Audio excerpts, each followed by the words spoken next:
Cops mock a black man who committed suicide. And what I'm about to show you is going to highlight the reality of insensitivity inside of police departments and their culture. Let's put up the picture. Let's keep that up. 4 days after a black man hung himself in a Savannah police interrogation room, cops allegedly circulated a meme of the black man hanging himself in a mass text message, asking if it was too early for a black officer to receive it.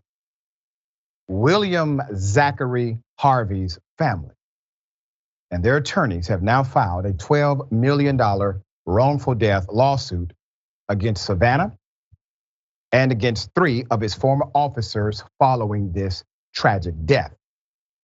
Mr. Harvey was 60 years of age.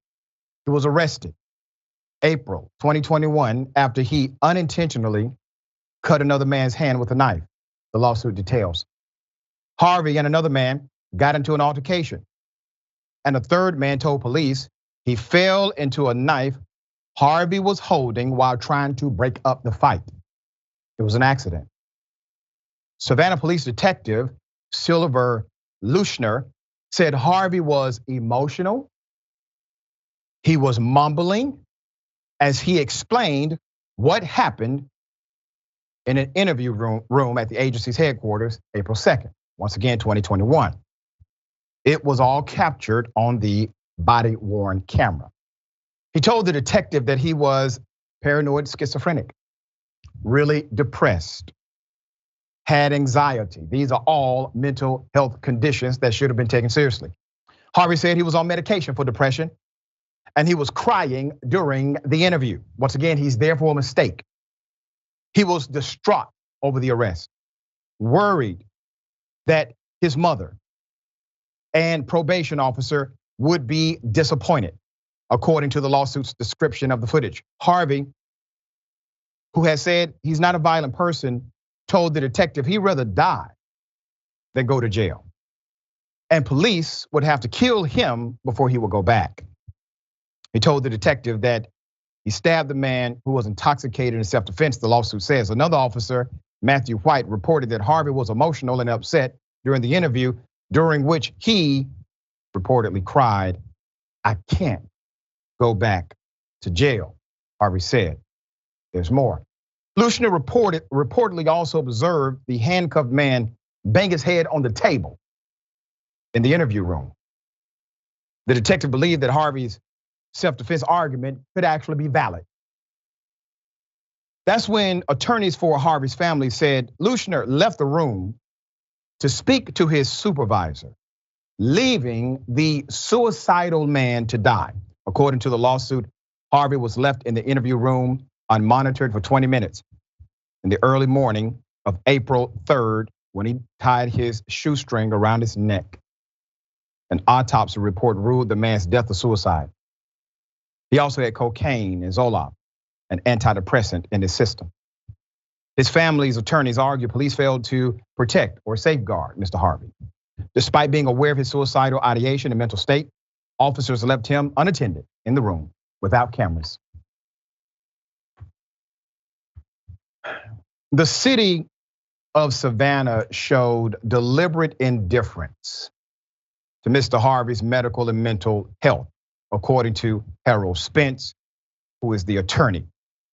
What's more disturbing, according to Spence, was that on April 7th, now remember the timeline, this is a few days after, April 7th, 2021, white Savannah Police Department officers circulated a meme of a black man with a rope around his neck who performed a gymnastic move while flipping, then hanging himself.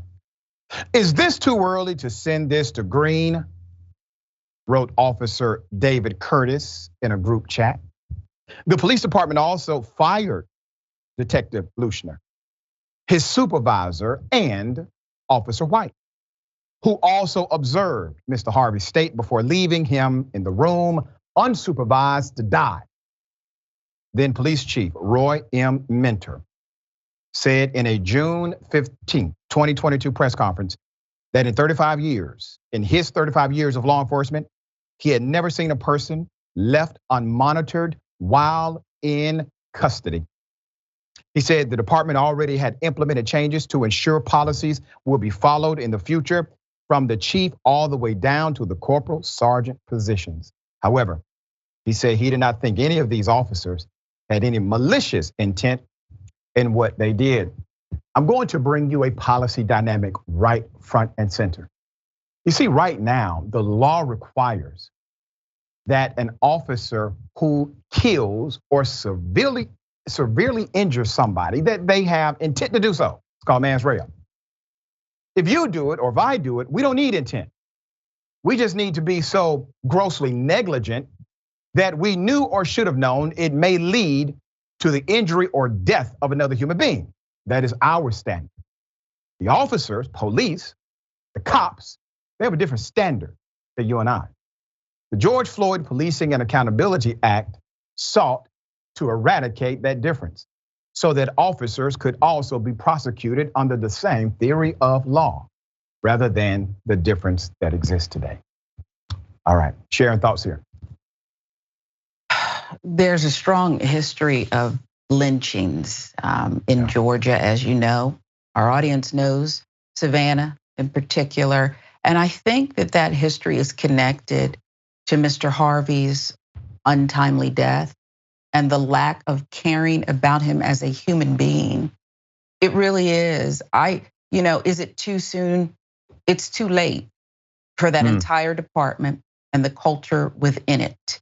I hope the family gets money, won't bring Mr. Harvey back, nor compensate for his final moments, pain, including the emotions, Dr. Richey. It's sick, and I really think the department has to be taken over federally somehow, and this has to be reckoned with.